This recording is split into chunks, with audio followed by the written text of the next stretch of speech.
Next tonight, a family and strangers who want to help move the wheels of justice are making sure that a woman who was murdered last summer is not forgotten. 13 News reporter Lane Ball has more tonight on a project to shine light on her case.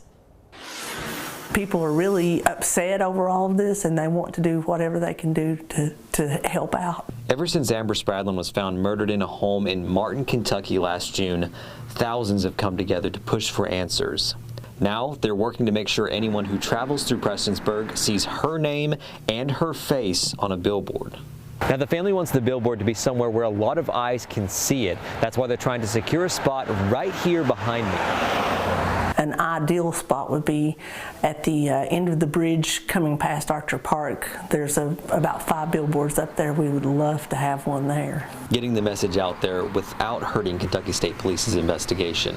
Some people are wanting to get more of the facts of the case, like where she was murdered and who are some of the characters involved in the situation, but I'm not sure yet about that. Hall says the goal is public awareness and also encouraging anyone who's holding back information to come forward.